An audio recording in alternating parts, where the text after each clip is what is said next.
Hello दोस्तों, good morning. Welcome to my new story. Why my welcome to our new story.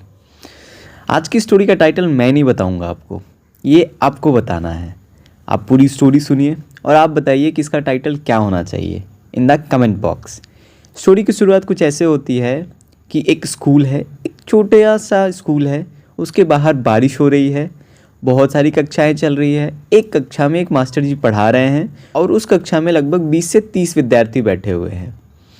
अचानक से पता नहीं मास्टर जी को क्या मन में आया, उन्होंने अपने पैकेट में हाथ डाला और 100 रुपये का नोट निकाल लिया और सभी बच्चों को दिखाते हुए पूछा, अच्छा बच्चों बताओ, अगर मैं तुम्हें ये 100 का नोट दूँ तो तुम क्या करोगे। सभी बच्चे कौतूहलता के साथ बोलने लगे कि सर मैं तो अपनी, कोई कहता कि मैं अपने लिए चॉकलेट्स लाऊंगा, कोई कहता सर मैं तो अपने लिए खिलौने लाऊंगा, कोई कहता सर मैं मेला जाऊंगा वहाँ पर समोसे चाट खाऊंगा, कोई कहता सर मैं तो इसे गुल्लक में जमा कर लूँगा। हर बच्चे की अपनी अपनी इमेजिनेशन के रूप में अपने अपने जवाब। जब सभी बच्चों की बारी ख़त्म हुई तो सर ने देखा कि कोने में एक बच्चा चुपचाप बैठा हुआ है, आराम से सबकी बातें सुन रहा है। उसका नाम राहुल था। सर ने उसे उठाया और पूछा कि राहुल, तुम्हें अगर मैं ये 100 का नोट दूँ तो तुम क्या करोगे। उसने बड़ी ही विनम्रता के साथ कहा, सर मैं अपनी माँ के लिए ना एक चश्मे खरीद के लाऊंगा। सर ने कहा, अच्छा वो तो ठीक है, चश्मे तो तुम्हारे पापा भी ले आएंगे, तुम क्या करोगे इस पैसे का। उसने फिर दोहराया, सर मैं अपनी माँ के लिए चश्मे ही खरीद के लाऊंगा। सर ने थोड़ी निगाहें टेढ़ी करते हुए पूछा कि क्यों। बोला, सर मेरे पापा नहीं है सर।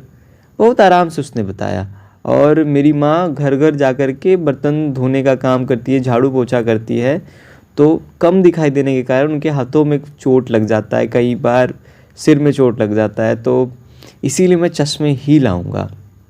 सर उसके उत्तर से बहुत खुश हुए और उन्होंने उसे उस 100 का नोट देते हुए कहा, बेटा ये तुम डिज़र्व करते हो, लेकिन बेटा मैं तुम्हें ये गिफ्ट नहीं दे रहा हूँ, मैं तुम्हें ये उधार में दे रहा हूँ कि और ये उधार तुम्हें तब चुकाना है जब तुम्हें ऐसा अधिकारी बनना है, अधिकारी या लाइफ में कुछ ऐसा तुम्हें करना है कि उस टाइम ना तुम सिर्फ मुझे ये पैसे लौटाओ बल्कि अपने फैमिली का भी भला करो और अपने जैसे अनेक राहुलों की तुम मदद कर सको। इस एक सीख ने इस बच्चे का जीवन बदल दिया। 20 साल के बाद प्रकृति वही सीन दोहराती है। बाहर बारिश हो रही है, स्कूल में कक्षाएं चल रही हैं, एक कक्षा में वही मास्टर जी पढ़ा रहे हैं और फिर से 20-30 बच्चे आराम से वहाँ पे पढ़ रहे हैं। अब अचानक से कई गाड़ियों का एक काफ़िला आकर के स्कूल के बाहर धड़ धड़ धड़ धड़ धड़ धड़ रुकता है और उससे एक व्यक्ति बाहर आते हैं और उनकी प्रोटेक्शन के लिए बहुत सारे गार्ड्स होते हैं। अब तो स्कूल में अफरा तफरी मच गई कि अरे भाई लगता है सरकारी अधिकारी आ गए, अब तो स्कूल का इंस्पेक्शन होगा और अब सबकी खटिया खड़ी होने वाली है। सब भागा दौड़ी में लग गए, सब व्यवस्था देखने लगे, पर इतनी देर में क्या ही कुछ हो पाता। अचानक से अधिकारी साहब की एंट्री स्कूल में होती है। उन्होंने एक सिंपल सा सवाल पियोन से पूछा और ये सवाल पूछते ही वो उस कक्षा की ओर चल पड़े जहाँ पर वो मास्टर जी पढ़ा रहे थे।